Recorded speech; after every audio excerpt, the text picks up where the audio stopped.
Tribunale Costituzionale del Cile, borseggiato nei pressi della stazione di Santa Lucia, stava tornando da una visita al Palazzo della Regione. Pessima immagine per Venezia, la rabbia dei consiglieri. Una valanga ha travolto questa mattina due sci alpinisti sulla Croda da Lago a Cortina, i due trascinati per 60 metri vivi. Per miracolo l'allarme lanciato da un terzo escursionista è rimasto illeso. È morto il 24enne di Moriago della Battaglia che si trovava nell'auto con due amici schiantatisi contro un albero 8 giorni fa. Famiglia distrutta, il dolore degli amici per noi era un fratello. Incendio distrugge un negozio di elettrodomestici, paura ad Affi nel Veronese, evacuate 70 persone che erano ospitate nell'hotel al piano superiore. Spero che si mettano una mano sul cuore, non so come pagare i nostri microfoni, la 93enne padovana che si è vista recapitare una bolletta del gas da 2.500 euro.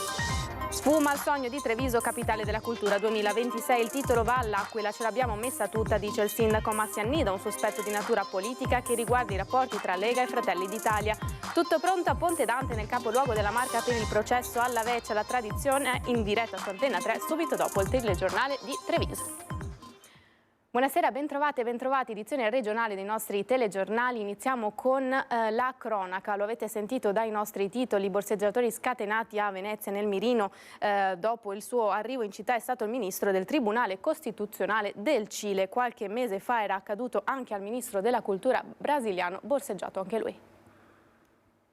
Appena messo piede a Venezia è stato alleggerito del portafoglio. José Ignacio Vázquez Márquez, ministro del Tribunale Costituzionale del Cile, in visita istituzionale per i lavori della Commissione Europea per la Democrazia attraverso il diritto, la Venice Commission, è l'ultima vittima delle razzie dei borseggiatori e tra le personalità politiche si affianca il ministro della Cultura brasiliano Margareth Menezes, che qualche mese fa in visita ufficiale in Laguna aveva chiesto espressamente di utilizzare i mezzi pubblici per vivere Venezia come un cittadino qualunque e ne era scesa anche lei alleggerita del portafoglio. Márquez era atteso anche a Palazzo Ferrofini, sede del Consiglio regionale, tra gli altri da Luciano Sandonà, presidente della prima commissione consiliare che si occupa anche di relazioni internazionali. Il borseggio avvenuto ai danni del ministro della Corte Costituzionale cilena, il dottor Vázquez, è l'ennesimo episodio di microcriminalità che c'è stato a Venezia.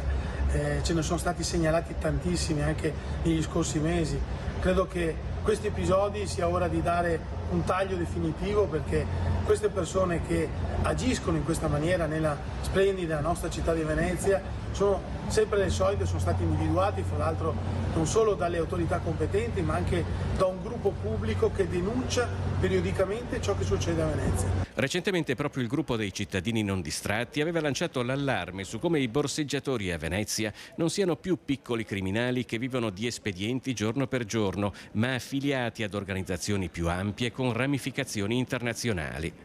Intanto il ministro del Tribunale Costituzionale del Cile è se non altro riuscito a salvare il passaporto che si trovava su un'altra tasca, ma per tutto il resto è dovuto ricorrere all'aiuto del consolato del suo paese. Occorre trattare con maggiore durezza e maggiore responsabilità tutto ciò che succede a Venezia, perché non ne va solo l'immagine di Venezia ma anche l'immagine del Veneto e del turismo nel nostro paese. Ci spostiamo nel Bellunese perché una valanga ha travolto questa mattina due sci alpinisti sulla Croda da Lago a Cortina. I due sono stati trascinati per 60 metri e vivi per miracolo.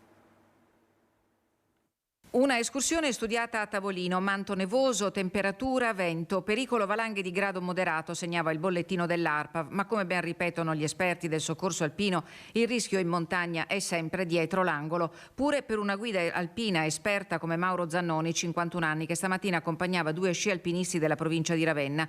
La meta era Forcella A, di una salita ripida che si affronta con gli sci in spalla nel massiccio della Croda da Lago, ai piedi della Val Formina, in Ampezzo. D'un tratto, attorno alle 10:20, un'enorme massa di neve ha travolto, ferendoli, la guida alpina e uno dei due clienti, un 47enne di Faenza. Il terzo compagno di escursione è riuscito a rimanere al margine dell'impressionante massa di neve immortalata in uno scatto dal soccorso alpino senza riportare alcuna conseguenza. L'uomo ha lanciato l'allarme e subito si è prodigato ad aiutare i compagni, trascinati per una 60 di metri circa, ma rimasti fortunatamente sulla superficie della valanga, dalla quale sono riusciti ad estrarsi. L'elicottero del SUEM è volato verso Croda da Lago con l'unità cinofile da valanga. I soccorritori hanno subito prestato le prime cure ai 2 sciatori, entrambi con un possibile politrauma ciascuno sono stati trasportati all'ospedale di Belluno, mentre il loro compagno illeso è rientrato autonomamente con gli sci. La superficie della valanga è stata bonificata in via precauzionale per escludere il coinvolgimento di altre persone. Come detto, in questi giorni l'ARPAV segnala un pericolo valanghe moderato di grado 2 che diventa marcato oltre il limite del bosco a partire dalla tarda mattinata. Nell'ultimo bollettino emesso mercoledì da Arabba si segnala che con il sole le temperature miti saranno più frequenti e possibili, valanghe spontanee di neve recente alla base delle rocce e lungo i canali e versanti abituali in tutte le esposizioni, che è quanto accaduto puntualmente stamattina nelle Dolomiti d'Ampezzo e che avrebbe potuto avere conseguenze ben più gravi. Nella Marca adesso perché è morto Semiro Olomano, il 24enne di Moriago della Battaglia che si trovava nell'auto con 2 amici schiantatisi circa una settimana fa contro un albero. È la 18ª vittima della strada nella Marca da inizio anno. Noi eravamo come dei fratelli, cioè noi fai conto ogni sera dopo il lavoro ci trovavamo sempre qua da lui nel garage e stavamo un po' insieme a bere 2 birrette, fare 2 chiacchiere, giocare alla play, comunque eravamo sempre insieme, però è stato portato via. Non ce l'ha fatta Semiro Olomano, 24 anni, vittima dell'incidente in cui è stato coinvolto in via degli Arditi a Moriago della Battaglia la notte tra il 5 e il 6 marzo. Lo schianto violento a tarda notte contro un albero. Gravissime sin da subito le condizioni di Semir, trasportato in elisoccorso all'ospedale di Treviso. Dopo 8 giorni di agonia, di lotta tra la vita e la morte, il cuore di Semir ha smesso di battere. Samir era un ragazzo allegro, sempre sorridente, sempre simpatico, non rompe le scatole, però è successo quel che è successo e siamo tutti un po' giù. Nato a Vidor, la famiglia originaria della Macedonia, arrivata in Italia alla fine degli anni 90. Una famiglia chiusa nel dolore e nel riserbo. Un viavai di amici e parenti per tutta la giornata nella casa di via Roma a 2 passi dal municipio. Il cordoglio del sindaco, cui la famiglia ha demandato il compito di farsi portavoce del loro momento di lutto. L'ultima volontà di Semir, donare gli organi. Era stata proprio una volontà del ragazzo che nell'ultimo rinnovo della sua carta d'identità aveva deciso appunto di fare questa scelta che io posso condividere, comunque è un bellissimo gesto. La notizia della morte del giovane ha profondamente scosso anche Sandro e Stefano Spagnol, titolari del mobilificio di Mosnigo in cui il giovane lavorava. Abbiamo sperato fino all'ultimo che riuscisse a riprendersi, fanno sapere dall'azienda. Per noi è stato un colpo basso. Lo ricordiamo come un gran lavoratore, sempre disponibile. Il lavoro è arrivato dopo aver frequentato l'istituto Scarpa di Conegliano nell'indirizzo elettronico. Il padre ha a lungo lavorato per un'impresa edile, la madre in un'azienda agricola della zona. Semir lascia un fratello e una sorella più piccoli. A Verona adesso perché un incendio ha completamente distrutto un negozio di elettrodomestici ad Affi. Ad andare a fuoco per cause ancora sconosciute un esercizio commerciale di circa 600 metri quadrati. I vigili del fuoco hanno lavorato per spegnere il rogo e far evacuare circa 70 persone che erano ospitate nell'hotel che si trovava al piano superiore del negozio e che a causa del rogo ha subito danni agli infissi di alcune camere. Al termine delle operazioni che si sono concluse nella notte è stato possibile far rientrare parte degli ospiti nella struttura ricettiva. Sono attualmente in corso le indagini per determinarne le cause.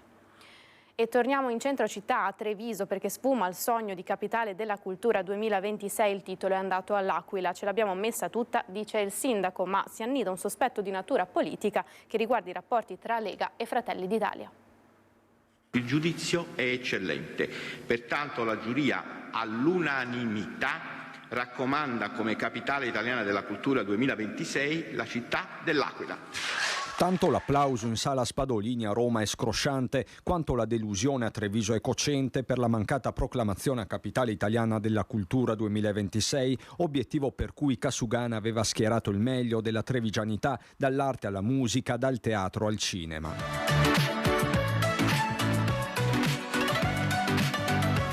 Ma dalla capitale il sindaco Conte mantiene alto il morale delle truppe. Noi ce l'abbiamo messa tutta.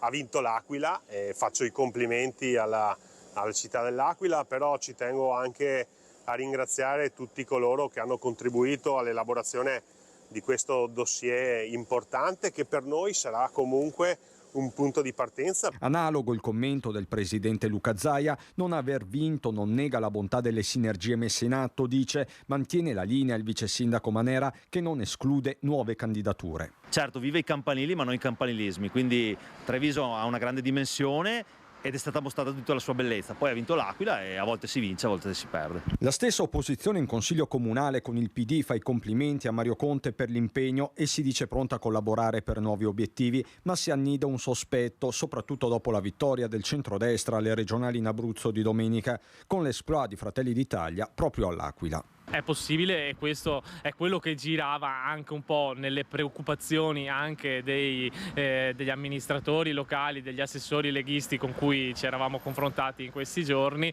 È chiaro che il pericolo principale era l'Aquila, l'avversario principale da battere, e sicuramente perché aveva fatto un dossier meritevole, ma anche perché era dello stesso partito del ministro della cultura e del presidente del Consiglio. No, a pensar male si fa peccato, ma spesso ci si azzecca. Lei non ha nessun terribile sospetto? No, assolutamente. Poi l'Aquila, diciamo sinceramente, ha anche bisogno un pochettino di questo ruolo per rilanciare la sua funzione dopo purtroppo il terribile terremoto, quindi secondo me se non dovevamo vincere noi, viva l'Aquila. Dopodiché c'è anche un'altra valutazione: noi siamo pronti a sostenere una nuova candidatura, dopodiché ci aspettiamo un maggior ascolto e una maggior condivisione da parte del sindaco, perché magari la prossima volta, lavorando più di squadra, si possono ottenere risultati migliori. Qualche istante di pubblicità, tra poco.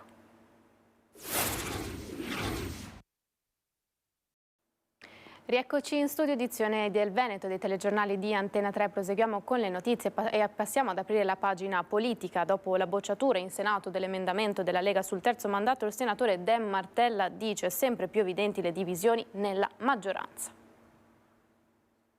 Con la votazione di ieri si chiude una fase che sarà destinata a creare in Veneto un quadro molto complicato tra le forze di centrodestra, e noi come Partito Democratico ci candidiamo ad essere protagonisti di questa nuova fase. Per il senatore Martella la bocciatura in aula a Palazzo Madama dell'emendamento della Lega che il PD aveva battezzato Salva Zaia mette la parola fine ad una vicenda che un mese fa aveva visto un primo no da parte della Commissione Affari Costituzionali. Il risultato è che la Lega è stata isolata, che la maggioranza si è divisa anche su questo punto, come su tante altre questioni che sono sotto gli occhi di tutti. Nell'emendamento anche la proposta, poi ritirata, dell'eliminazione dei ballottaggi nei comuni sopra i 15.000 abitanti per i sindaci che al primo turno superavano il 40% dei voti. Penso che sia una cosa giusta, perché il nostro sistema istituzionale, la nostra democrazia ha bisogno di regole certe che non possono essere cambiate in corsa. Quanto accaduto in Senato per Martella è un chiaro segnale politico di un'alleanza tra Fratelli d'Italia e Lega che si tiene, dice il segretario regionale Dem, con un collante che è il potere,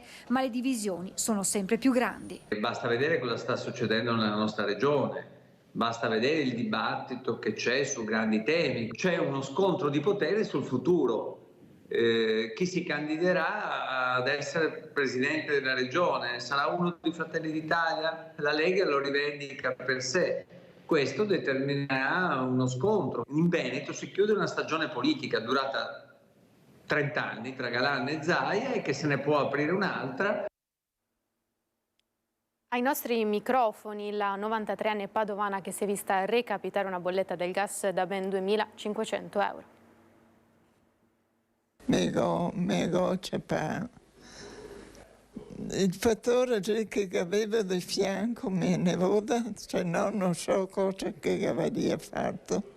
Le hanno comunicato in qualche modo questo aumento così importante? No. Non è arrivata nessuna comunicazione? No, nessuna. Mai avuto comunicazione. Lei ce la fa a pagare questa bolletta, signora Maria? Chiedo a volte, perché ho avuto anche l'anno scorso un aumento, ma non così alto, un terzo. E ho chiesto la rateizzazione. Lei vive della sua pensione? E 600 euro e rotti. Adesso che cosa spera che succeda per questa bolletta, signora? Spero che si mettano avanti al cuore, perché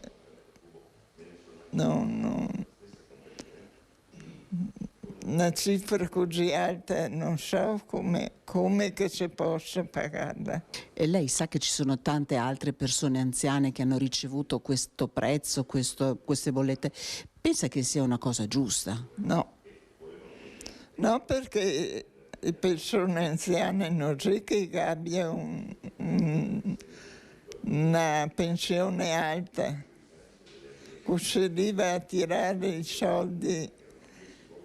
Non si tira tutti i soldi che si versa. Ci ha messo la faccia. È importante per noi che sia qui lei oggi. È stato difficile però venire qui oggi. Sì. Sì, mi sento un po', insomma, mettergli a faccia è dura. Noi invece vi ricordiamo l'appuntamento con la tradizione da non perdere questa sera su Antena 3 a partire dalle 20:30 in diretta da Ponte Dante. Come ogni anno vi racconteremo il processo alla Vecia di Ponte Dante, lo spettacolo di una comunità che pur sorridendo ha il coraggio di criticarsi pubblicamente. E dunque questa era l'ultima notizia per oggi, grazie per essere stati con noi. Ora al meteo, una buona serata, arrivederci.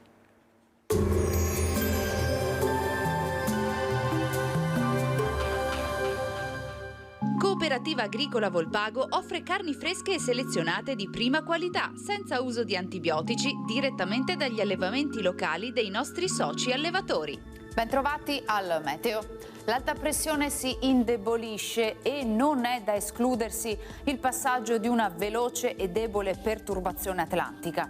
Il dettaglio di venerdì 15 marzo.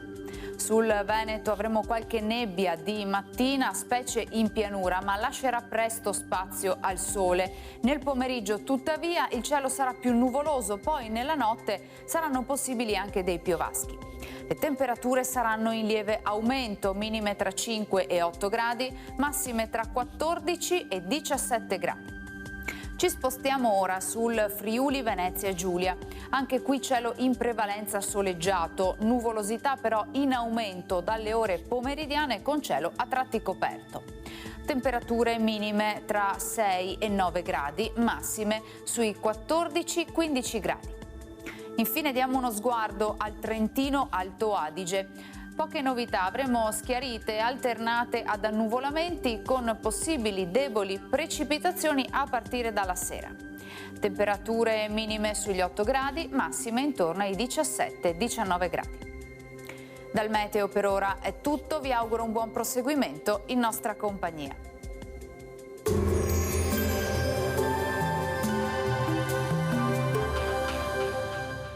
Cooperativa Agricola Volpago offre carni fresche e selezionate di prima qualità, senza uso di antibiotici, direttamente dagli allevamenti locali dei nostri soci allevatori.